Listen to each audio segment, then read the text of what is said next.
Okay, my question is going to be centered on a policy the that Usman made mention of.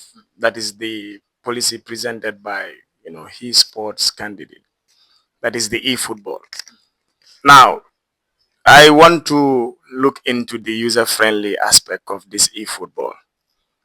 Not let's say the individuals that are using technophones and they struggle to have space, or even our women in the University of the Gambia that have zero knowledge on e-football or anything that has to do with e-football. Does this policy promote inclusivity in the UTG community? Yes, in 1 minute. So first, before you ask your question, you are talking about giving credit. And I think the audience would bear me witness that I've given credit, especially in the area of scholarships. I've given credit to every other council that served the students of the university. But the e-football is just one policy. There are many other policies for sports that other students can participate. One single policy might not be able to satisfy, one single sporting event might not be able to satisfy every student, but there are going to be other sports that are introduced to satisfy the students. So that means, in fact, when we are talking about that, how many football tournaments were organized in the University of the Gambia? How many people were able to participate? How many people even watched it? So there are other initiatives that we are coming with to ensure that there is basketball, there is apart from the e-football, we are going to have the other VC tournaments that were happening and other sporting activities like the athletics and everything to ensure that everybody can participate. It's not just the e-gaming. That is just one. So you cannot center it just on that. Yeah. Right. That brings us to the end of the program now. Yes, I will give them the at least 2 minutes for each to say their final words, and then also talk to the electoral, that is the university students, to decide who among them are going to be the next president of the University of the Gambia Student Union. So, Honorable, I will start with Balde. To be fair, so you have 2 minutes to talk to the university students and also say all what you want to say so that they can vote for you to become the next president. And then I know you want to be the next president, right? So now you have Of course, why not? um, Ladies and gentlemen, audience, and everyone that is listening, our university community is going through a lot. And that means we need a leadership that come up with solutions to solve the problems of our university, whether it is feeding, whether it is transportation, whatever we struggle with today is something that is great. And sometimes I feel like we are not just chasing degrees, but we are chasing, in fact, to survive in Faraba. We are chasing survival, chasing bosses, chasing food, and everything that we go through in Faraba is what is supposed to bring us together as students and vote in a leadership that is going to actually solve the problems that we go through.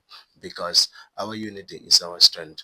And then there's a saying that says, when hearts and minds and souls are put together, even the impossible becomes possible. And that means that we must be united as a student body to solve our problems. Even when we elect our leaders, we still must be united, because without that, we will not be able to achieve what we want to achieve. But I present myself not just as a presidential candidate, but also as someone that has faced these realities, and of course, who feels it knows it, and who knows it must rise to change it. And that is why I'm sitting before you today in this platform to explain my policies. And the policies I have, actually, I did not explain all of them. I have inclusive education support for students living with disability.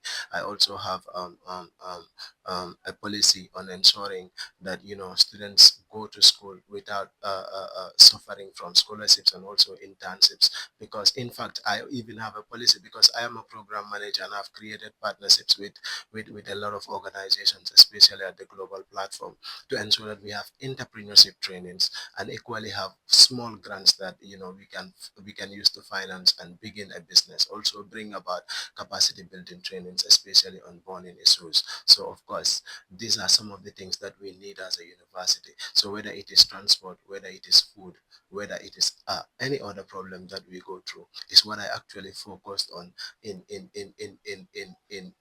bringing the policy and ensuring that underprivileged students are represented. And that is why I started from transport to feeding and to any other struggle that we face to ensure that it is addressed. So this is me for you. and then the students are going to decide who is going to lead them in the next 12 months. Thank you. Thank you so much. Honorable, I'm going to give you 2 minutes 30 seconds to talk to the university student to vote for you. And I know you want to be the next president, not you. So you have 2 minutes to decide. Well, thank you very much. I would have to use this opportunity to thank you, the host, my opponent, and the audience, and of course, Fine TV for giving us the opportunity to come here and engage in policy debate. To the university community, I am not a new driver as far as as far as leadership within the UTG is concerned, because I have been tested and I have delivered for them as president. The policies that I present to students are some of the initiatives that I, achieved on and in graded outstanding as far as audit performance reporting system is concerned in the School of Arts and Science. We have a responsibility, we have a duty to make on Thursday. And as my SG will always say, to predict the future, you must be able to create it. Um, Thursday is an opportunity for us to create a future for our students' union, a future that is, based on proven track records as far as leadership within the UTG is concerned. As we head to the polls, my message is clear. If the work that Ismaila Fadera, has done as president of SOSA is enough for you to cast your vote for me, then the decision lies solely on your hands. And let's cast our votes. We go home, and whoever emerge victorious is what the students of UTG wants to steer the affairs of the council in the next 12 months. And thank you very much. I appreciate it.